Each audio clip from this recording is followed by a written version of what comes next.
Welcome to the China Desk Podcast, presented by the Federal Newswire, with your host, Steve Yates. Welcome to the China Desk Podcast. I'm your host, Steve Yates, Senior Research Fellow for China and National Security at the Heritage Foundation. A reminder to our audience, for whom we are most grateful. Viewers can watch the China Desk on YouTube or subscribe to hear all our interviews on Apple, Spotify, and most other podcast providers. We welcome you to check out our website and show archive at chinadeskpodcast.com. My guest today is Michael Lucci, founder, CEO, and chairman of State Armor, which he created to develop and enact state solutions to global security threats. Mr. Lucci believes that a whole-of-government American response is needed to counter unprecedented global threats and ensure a free and peaceful 21st century. State Armor advances state policies to protect critical infrastructure, build supply chains of freedom, and cease malicious foreign influence operations.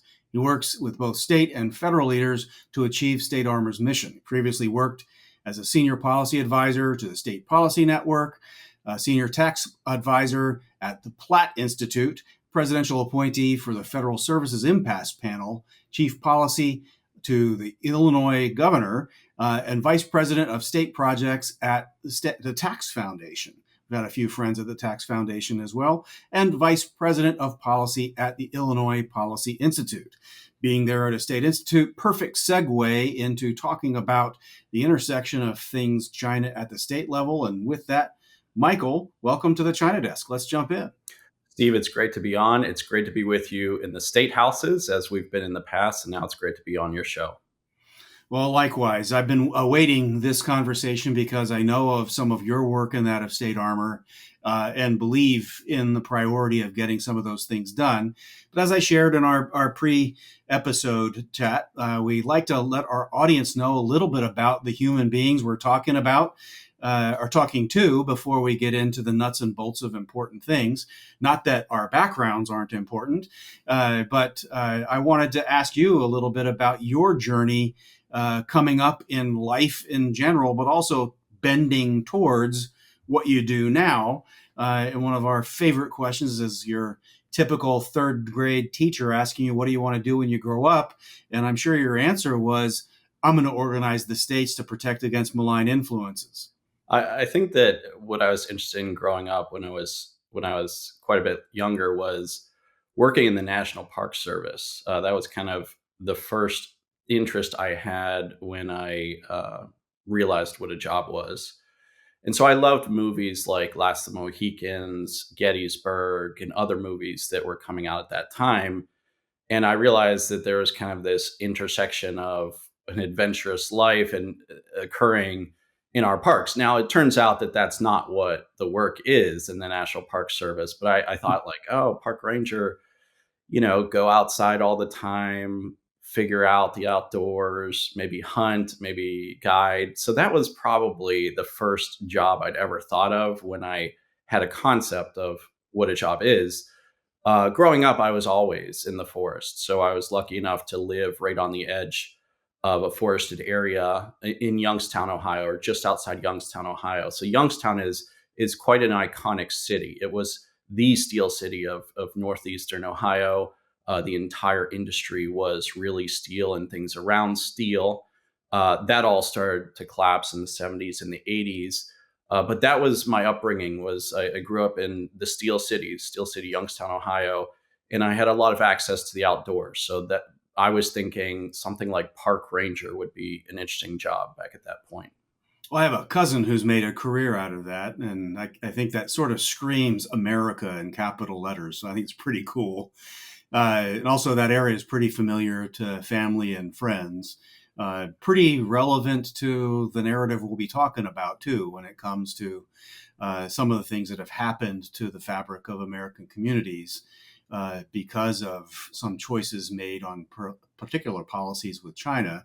But before we get there, surely between exploring the outdoors and the realities of the Rust Belt, I think it's been uncomplimentary kind of label about Western Pennsylvania through Ohio and other environs. What was there anything in your family or your mentors or friends or teachers in your upbringing that tended you away from being a ranger and more into, say, public policy or things international? The move into public policy was it was intentional at the time I made it, but it wasn't a concept I had growing up. Certainly, the idea of public service and doing things for your country was very relevant where I grew up. So it's an extraordinarily patriotic area, Northeast Ohio, Youngstown, Ohio, a state like Ohio in general. I mean, people just love the country; they love the flag. So that is normal for someone growing up in Ohio. You cheered for the Buckeyes. Then I switched to cheering for Notre Dame because that's where I ended up going. But you cheer for the Buckeyes, you cheer for the United States.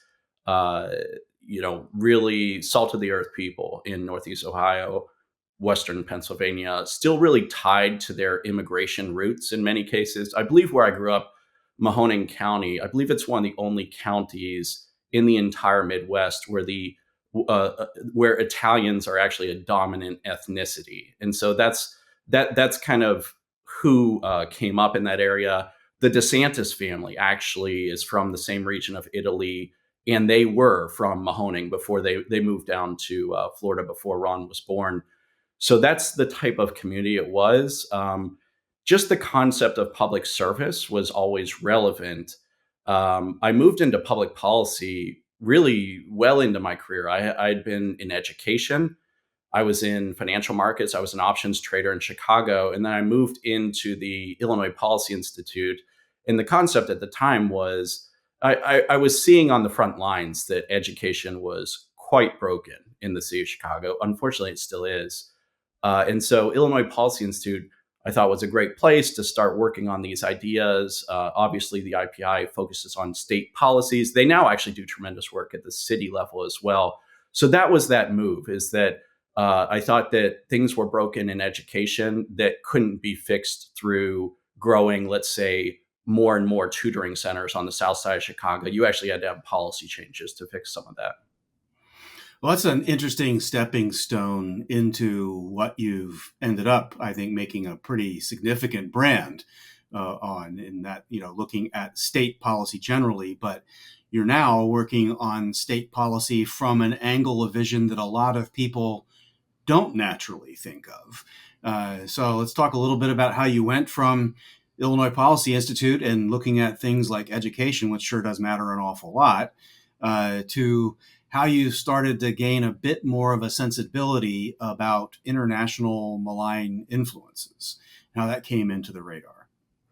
So it's a crazy story in that it's unusual. I was with Illinois Policy Institute.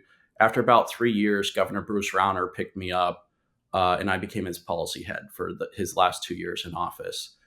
And anyone who is aware of Illinois politics at all knows of Speaker Mike Madigan. So he ruled the state. I think that that's a fair phrase. He ruled the state for about 4 decades, maybe 5 decades. He was the longest serving Speaker of the House anywhere in the United States ever. And what I saw in Madigan was one, candidly, a destructive force. I mean, his tenure brought about financial ruin for the state of Illinois, for the city of Chicago. But on the other hand, if you take the policy out of it, he was in a way political perfection. He truly understands the levers of power, how to use them, how to aggregate power for the sake of power. He's the ultimate in that sense. And the first thing I noticed was when President Trump was having his back and forth with the Chinese Communist Party during President Trump's first term, the Chinese side, their actions and their responses to Trump reminded me of Speaker Mike Madigan. Madigan, I was trying to understand because I was just on the other side of him all the time, and he was always kicking our butt, frankly, because he had rigged up the judiciary decades before we got there, the cities, the counties, all these other things, and he had absolute control over his caucus in the House. So that was the actual nexus, was when Trump was having conflicts with China, starting on trade and other issues. Their pattern of behavior reminded me of Speaker Madigan. And as I said, Speaker Madigan to me was the ultimate power for the sake of power operator. Notably, Madigan is either in jail now or on his way to jail. The FBI finally caught up with him after all these years. I think in part that's a tribute to Governor Bruce Rauner, who exposed what was happening in the state. But that was my first nexus, actually, was seeing the similarity between his actions and theirs, and then seeing, as the policy head, seeing all the different levers of state policy and power that can be used to accomplish any particular end. And it came to my mind that this is something that needed to be done at the state level, was to look at what the Communist Party is doing and how to defend the states and develop resilience against them. Well, there's a lot that's really interesting to me in your anecdote. And one thing that stands out immediately to me is if you don't have life experience with where the influences are that decisively shape politics and policy, you will never have a sensibility for how outside actors could manipulate those or take advantage of those. And I think most people's everyday life is like that. Most of your fellow citizens in the state of Illinois at the time, those that I saw in Idaho politics, they're busy living their lives, and they might not have this feel for where those influences and points of leverage might be. They hear about it, but they don't kind of live it. And so when someone then wants to say, well, the Chinese Communist Party or others are taking advantage, it's sometimes hard to make that connective tissue. But if you have that life experience and can share it, then it's pretty compelling for people to understand. And that's one of the things that I have felt like was really different about the model that you were building.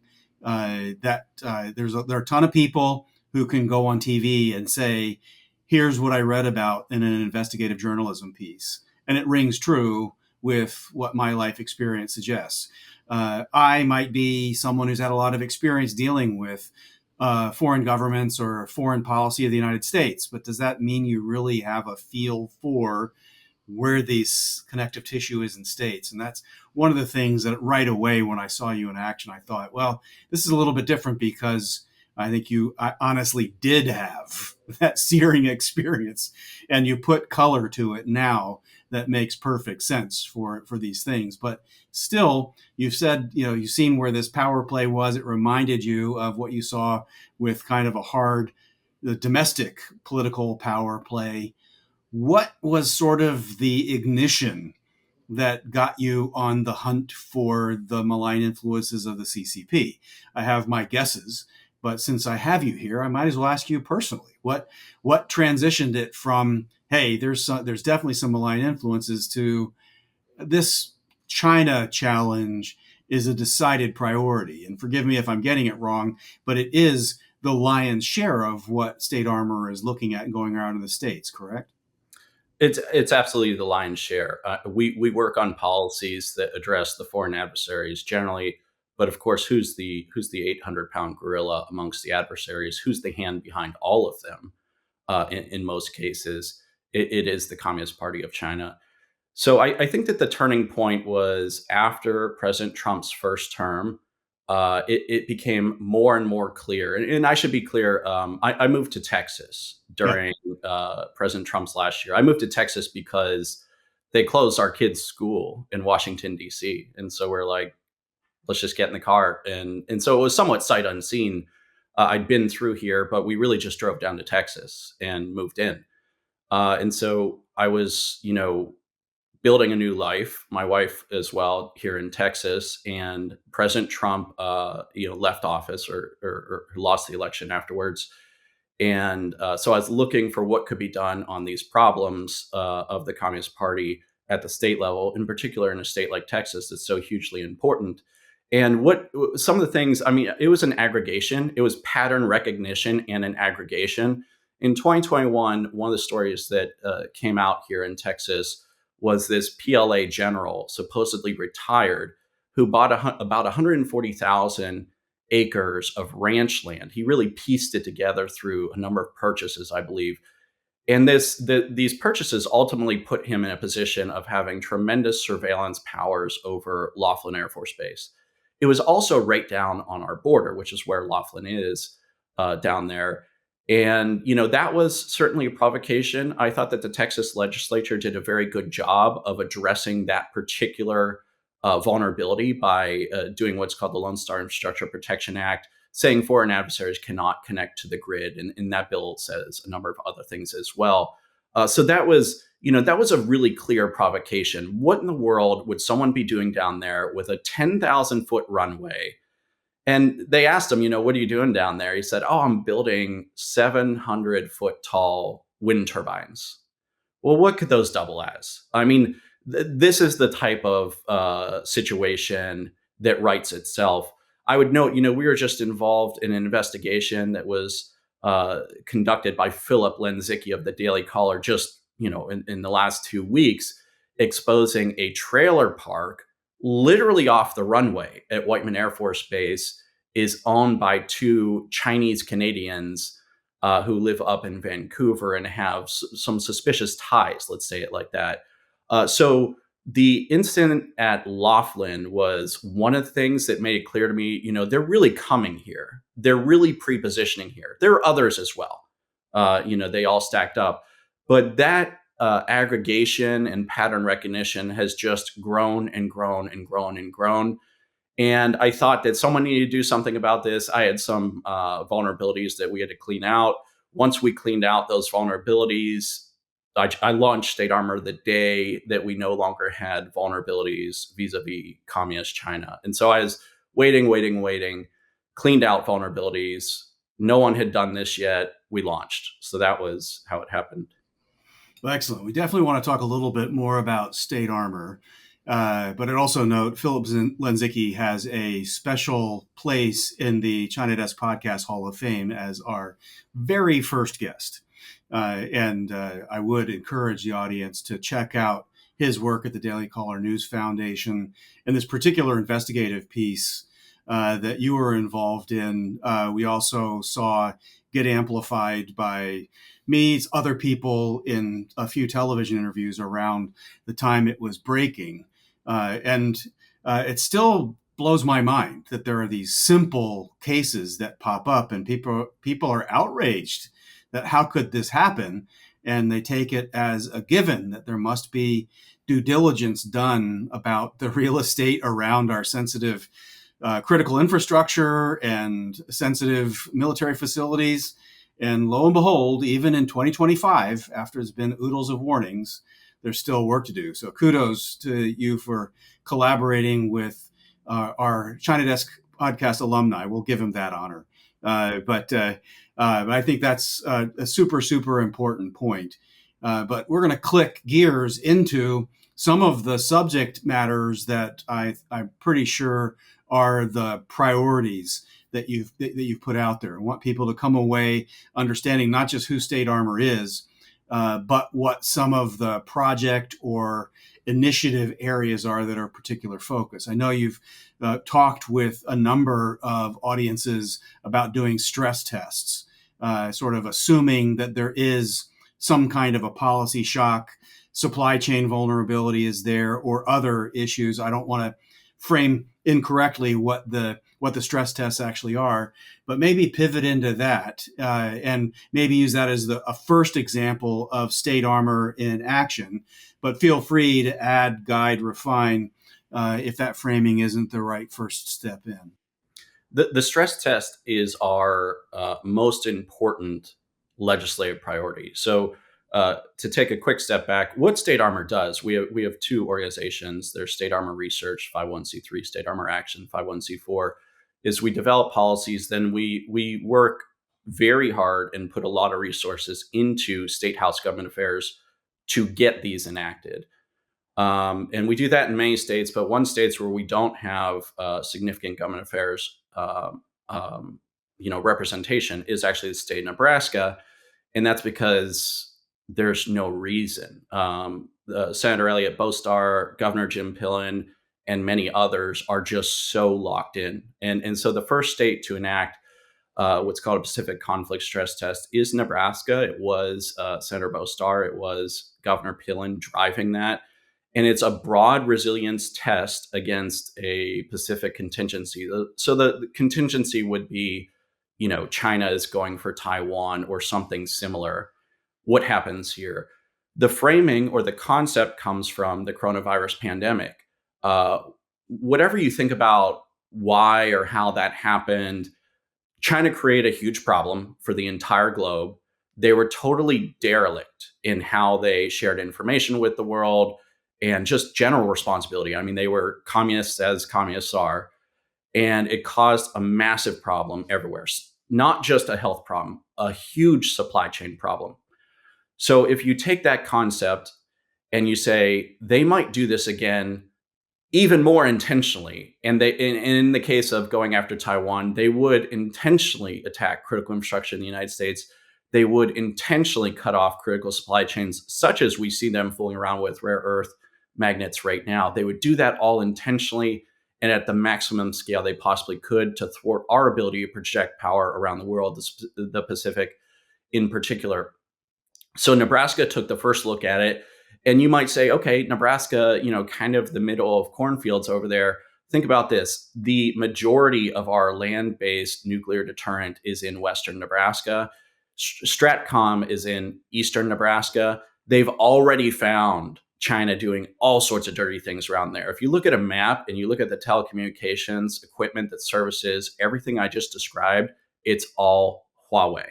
So, and why did how did the FBI find Huawei was there? The FBI finds Huawei running around Nebraska, losing as much money as possible, as quickly as possible. They were selling way below the cost of production to get their stuff all around our nuclear triad there. And so so what Nebraska's done, and a lot of this is, confidential. They haven't shared with me specific details, but they looked at supply chain vulnerabilities in that conflict. They've looked at critical infrastructure they would expect to be attacked, most likely around these military installations that are so important. And they've begun hardening and diversifying. If you could do one thing at the state level, it would be this, because it entails so much of State Armor's specific legislative priorities. We have a whole bunch of legislative priorities. But if you do the stress test, you do it for real, and you really mean it, and you really put effort into it, you're going to solve the procurement problem. You're going to solve the critical infrastructure problem. You're going to get your pensions out of China, because the first thing that's going to happen is the $30 billion that California holds in China is going to go to zero on the first day of that conflict. So you'll solve all these different problems as a part of conducting the stress test. Well, I think the stress test is a novel idea. I've never heard of that being done in any state in the United States before. So I think that's an incredibly important precedent. And it's one of those things which, if you ended up in a conflict, a lot of people conducting oversight, whether they're voters or in legislatures, they'd be asking, why didn't we do this before? Because this is an awful lot to try to unwind in a time of conflict or crisis. And we could end up with a slow grade one where it's not obvious the crisis is underway. But if you do the stress test, immediately you've got at least your game plan of these are the things we need to deal with. And so when you get to that game plan of these are the things we deal with, maybe share a few of the other policy lines in the State Armor toolbox, which I strongly suspect are directly related to the areas people will find in a stress test. You've alluded to pensions and supply chains, but what are some of the other sort of granular parts of that policy playbook that you have? So we have a top 10. We have more than 10, but we have a top 10. Stress test is, of course, one. Critical infrastructure omnibus protection is number two. This is a combination of things that were done in Texas. Texas simply said foreign adversaries can't contract directly with critical infrastructure because this PLA general was trying to do just that. The critical infrastructure bill also says their technology cannot be put onto critical infrastructure. There was fantastic testimony from Lawrence Livermore Laboratory this past summer where they described how just Chinese cameras attached to the operating network of critical infrastructure provide the PLA with the ability to fully take over those assets. So get that stuff out. It's not just cameras, it's routers, it's other things as well. On the procurement side, don't buy their network connected technologies with public dollars. I mean, it seems like common sense, but a lot of states are still doing this. Get your pensions out of China, divest pensions from China. Of course, property. Don't allow them to purchase property. I would say don't allow them to purchase any property, but different states take different strokes on how much of real property they prevent from coming into the hands of the Communist Party. So that's all on kind of the hardware side. We also do legislation to really ban Beijing genomics from the entire state. And that's a pretty hot issue. A bunch of states have done that this past year. Beijing genomics, notably, is the gene bank that works with the People's Liberation Army. In their words, in the words of the leader of their National Defense University of the past, they're trying to create genetically targeted bioweapons. That's what they say. I think we should take them at their word with that. So let's cut them off from our genetic data. And that's happening at the state level because, in part, the Biosecure Act at the federal level is just not getting through. Hopefully it does this year. We'll see. The back half of our agenda is political warfare. So they have what Peter Mattis described extraordinarily well on your show, the United Front, this broad political warfare machine and influence machine that is very much deployed within the United States of America.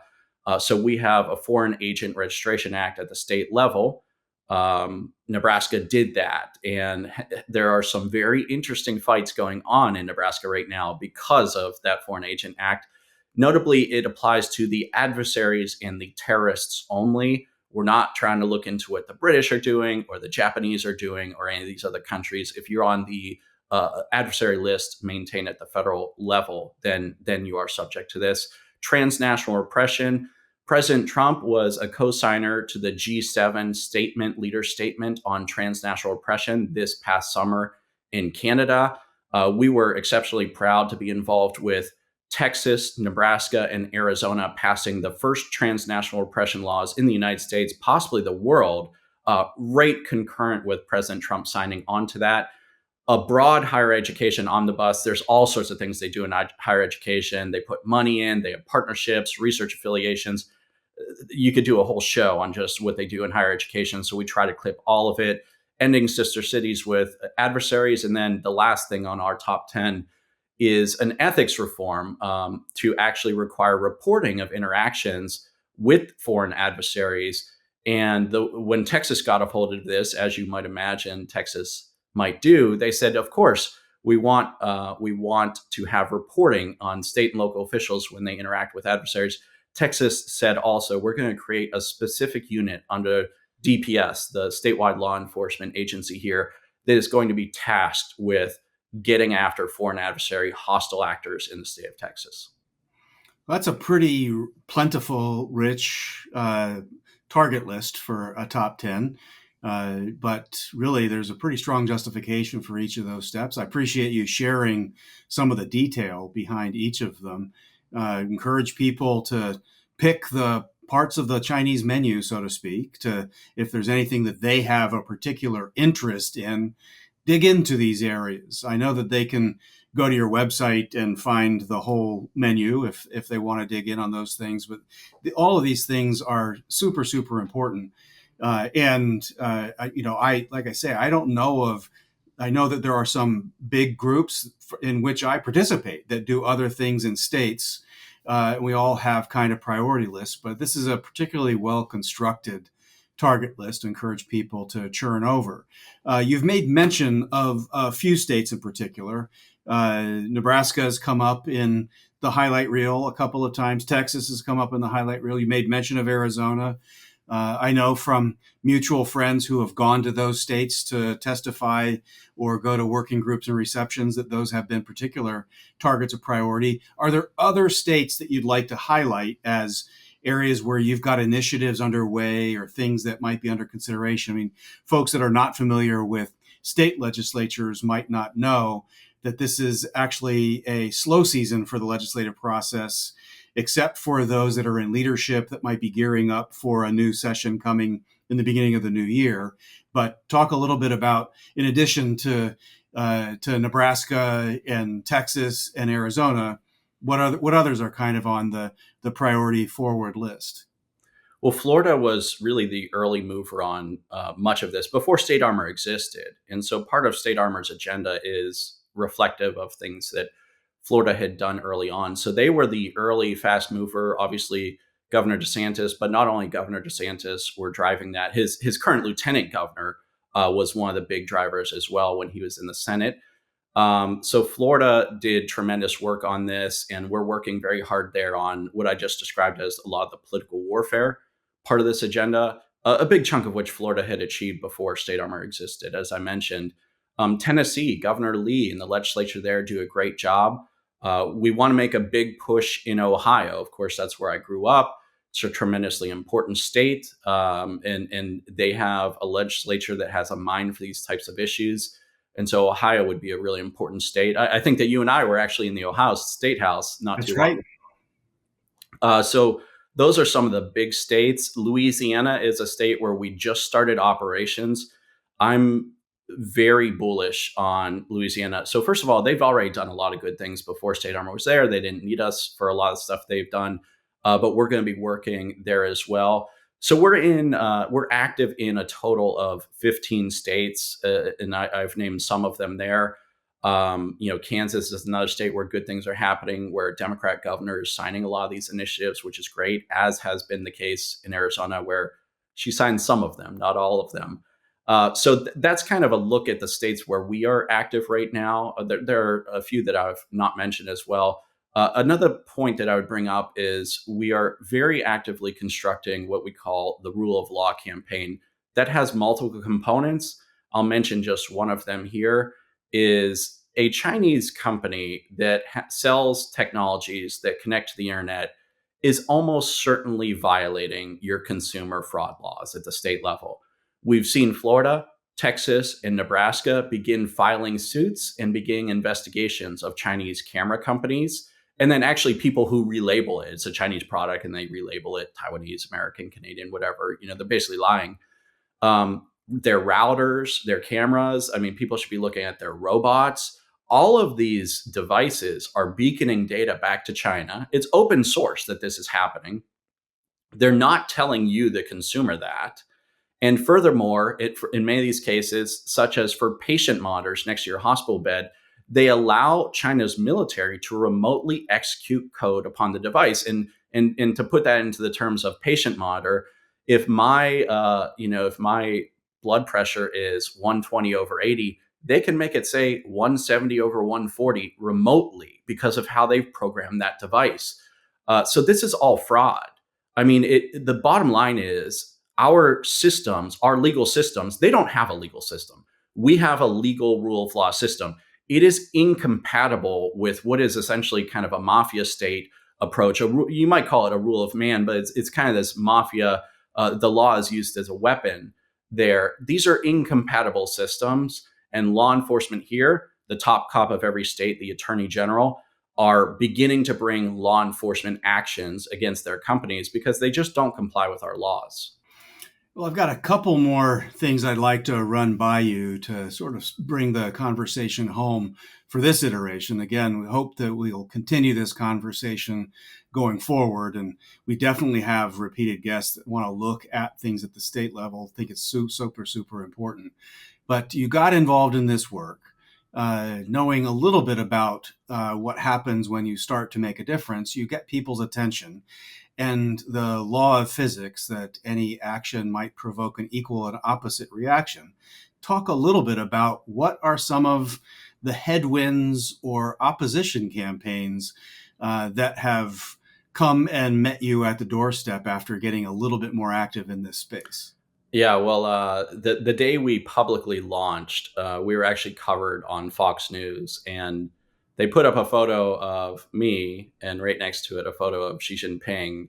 And from right about then, there were a lot of technological glitches that began occurring on my phone, on my computer. So there was a time where my phone just read in Chinese for no particular reason. I was actually with someone who's a very senior White House official now. he's the one who saw it. I said, hey, can you book a hotel for us? We're going between two cities. He opens my phone. He says, why's your phone all in Chinese? Uh, there's been a lot of weird stuff like that. One that I would note is that on September 10th of 2024, which was the day when President Trump first had a debate with Vice President Kamala Harris, the Texas has essentially their own committee on the CCP. They were holding a hearing up in Tyler, Texas. I was not involved in that hearing. We worked very well with them, but we were not a participant. But my computer is just shutting down all day. And then one of the lawmakers there calls me and he says, hey, the live feed was hacked of our hearing. Are you watching this? I said, no, I was just going to watch the replay or whatever. They were playing all sorts of things on that live feed. I'll just leave it at that. They were playing all sorts of things on that live feed. And furthermore, there was a gentleman who showed up for that hearing. He put down a backpack and he left. This is what the lawmakers described to me. He put down a backpack and he left. And then there was a backpack-based bomb threat called in to that hearing as a part of this broad disruption. You can see a photo of that gentleman in a Wall Street Journal article that was published about me and about State Armor earlier this year, because he's sitting right next to me and testifying on 12 different bills that were being heard in committee that day. He had an interest in all of them, Steve. He was really in on all of them. He just so happens to have attended one of the 7 Sons of National Defense when in China, and the normal story like this. So there's been significant disruptions in that sense. In the actual state houses, often it's the American business community that's creating a problem, because maybe they're getting a call from Beijing. Maybe they just don't know if this is going to affect them. Maybe they're just worried. They have supply chain dependencies. There's all sorts of things that could be happening on the back end that I'm sure are happening on the back end. In the State House, it's more the American business community. And that's what our intelligence community actually assesses, that China tries to work through the business community. We see that all the time. I mean, we see all the time that they do that. They do show up sometimes. I mean, in that hearing that I mentioned in Texas, when we arrived, we couldn't get into the room. So, the whole United Front apparatus across the country told all their people to get down to that hearing in Texas. I believe it was April 2nd. So we arrived, we couldn't get into the room. I mean, they were behind the diet. They were messing around. They were harassing people. They were just out of control. There was no room for us to come in. But I think that they had to sit through and hear about the absolute travesties committed by the regime that they were there to defend. And they didn't like that. They didn't have a good day. And almost everything that was considered on that day became law in the state of Texas. Well, it's a wonderful anecdote because it does share the very human reality of what's happening in our country, that too few people who are not getting the regular feed on X or on the distro for investigative journalism that's been exposing a lot of this stuff, I think increasingly effectively in recent years. And whatever all of us are trying to do to increase the awareness at the states, it's getting there.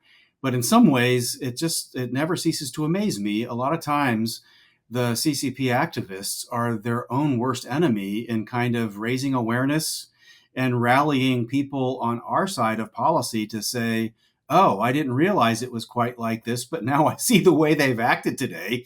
And we went from a marginal victory vote to an overwhelming victory vote. So thank you very much. Well, with that, I want to sort of zoom out on if there's one thing that our policymakers could or should do over the coming year that would kind of greatly empower the work that you've developed with such effort at the states. If there's one thing that they ought to be doing at the federal level over the coming year to make that easier and maybe have broader reach, what would that be? Well, Steve, you'll have to excuse me because I'm going to have to say 2 things because I've kept saying 2 things. There are 2 areas where I think that in Washington, D.C., they are not understanding how bad the problem is. One is higher education. It is wide open. They're running influence operations across our campuses completely unchecked. I mean, they generally don't even hide it because there is no consequence for anything they do, whether that is literally assaulting dissidents on campus, as has happened at Harvard and many other places. Stealing intellectual property is child's play. I mean, it's been happening forever. It is unabated. No one is looking. No one is looking. So the campuses are just wide open. The federal government needs to get extremely serious about that. We're working with the states and Texas and Florida, and there are a number of states, I'd expect Nebraska, are getting very serious, but it's wide open on campus. The other thing I would say to look at is we need to start looking at China's industrial footprint across the United States as dual use. I would look at everything they have and say, what is this useful for on a very bad day? And start ejecting them. So that's I think that the federal government, you could talk about the Whiteman story, all these other stories. The problem is no one's looking in that sense as well. I know of one governor's office that started peeling back that onion and saying, hey, who's behind some of these Chinese companies that are receiving tax credits from us, who are being paid to be in the state? It's the PLA half the time. They shared that information with federal authorities. Federal authorities were very surprised. It is an absolute crisis. So kind of the longer term grind, the higher education is wide open. That's a national security crisis. The more immediate thing, their industrial footprint is a military footprint, and that needs to be understood, and they need to be ejected.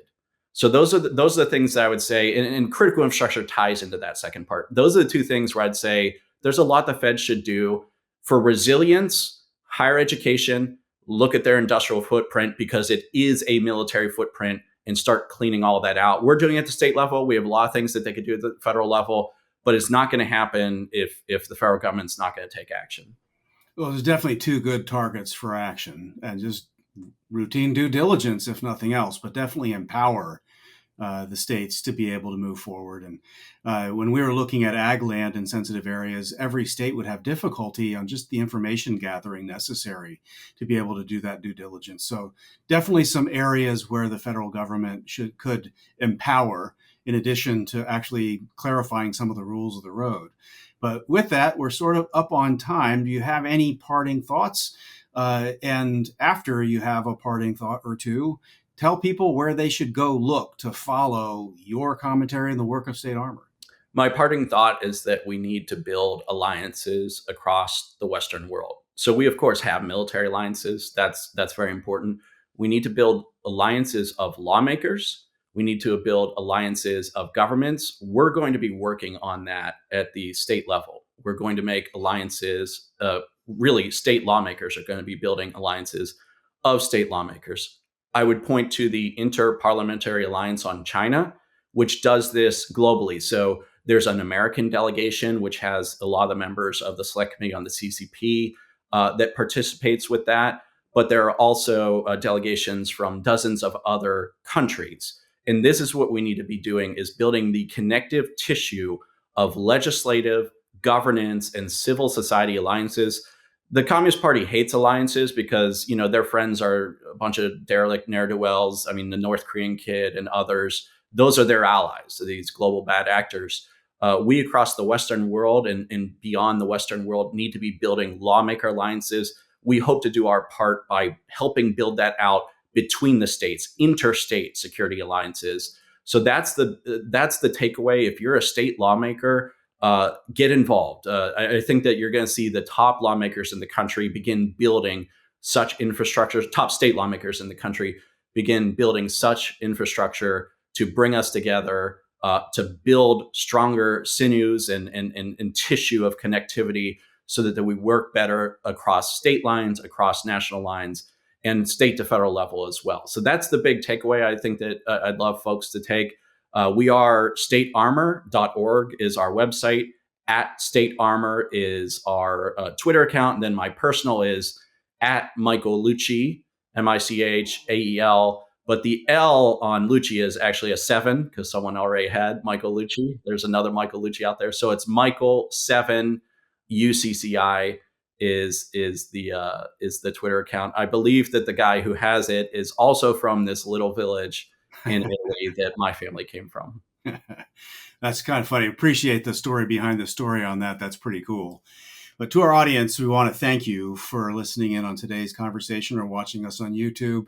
If you enjoyed the conversation, please tell your friends, consider subscribing, and give a visit to ChinaDeskPodcast.com. I want to thank you for joining the conversation. A special thank you to Michael for sharing his perspectives. And until next time, I'm Steve Yates, your host here at the China Desk. Thank you for listening to the China Desk Podcast, presented by the Federal Newswire and hosted by Steve Yates. Check out the Federal Newswire's family of websites, as well as their social media stream.